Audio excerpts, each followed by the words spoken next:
Today I'm going to have a look at waking the sleepers, the role of the communicators. And the communicators are a particular group of experiencers, abductees, which I'll get to shortly in the speech. So we're at a time in our evolution or the progress of our planet where we are needing to wake up.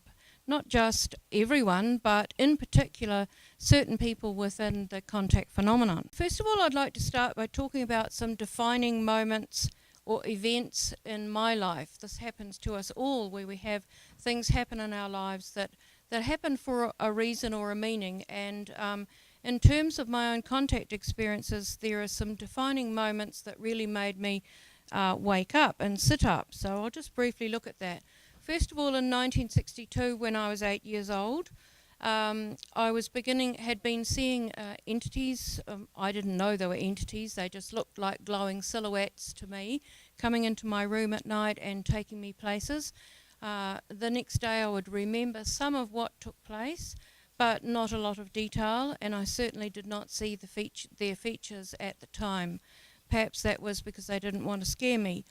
But throughout that year, at the age of 8, there was a distinct acceleration of my intuitive and psychic abilities. So I began communicating with animals and birds that were outside my window. I could see auras and all that kind of thing that you hear a lot of mediums and clairvoyants, etc., talking about, and other experiencers, abductees.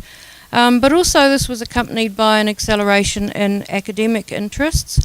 So I was fortunate to have a retired teacher who lived next door, and I would go and read her encyclopedias and books, and was reading some quite advanced material at a young age, and this was a real acceleration at that particular age. So that was one catalyst moment in my life.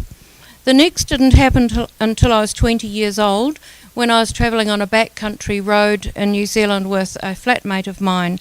And we saw this light appear, disappear in the sky, moving at speed that was so fast you couldn't actually see it.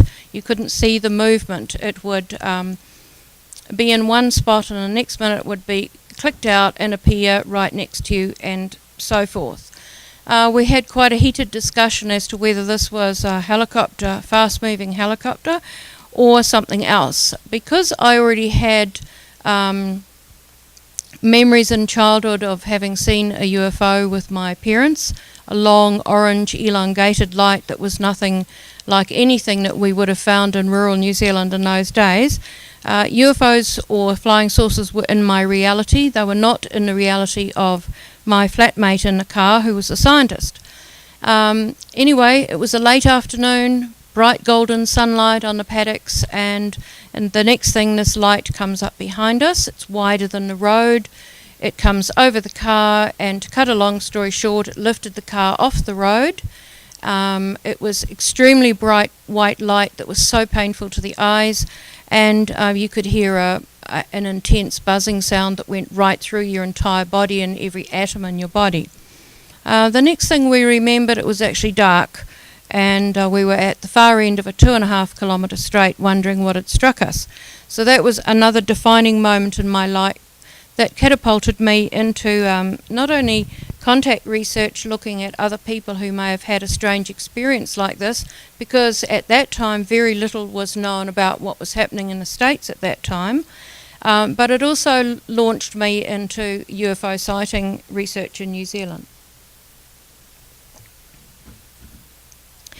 The next thing that happened was when I was 34 years old in 1989.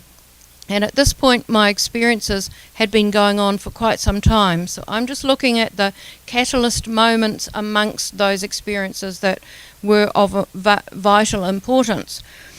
And I was living in a rural seaside area on a harbour called Omakaroa.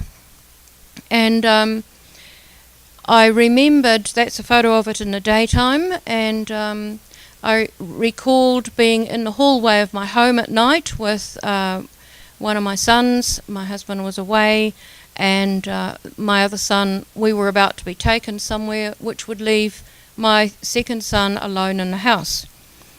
Somehow I broke out of the altered state that I was in, and I began a communication with the entities saying I wasn't going. I was not going to leave my son on his own. And to cut a long story short, again, we came to an agreement that one of them would stay and make sure he did not wake and that everything was fine, and then I would be able to go.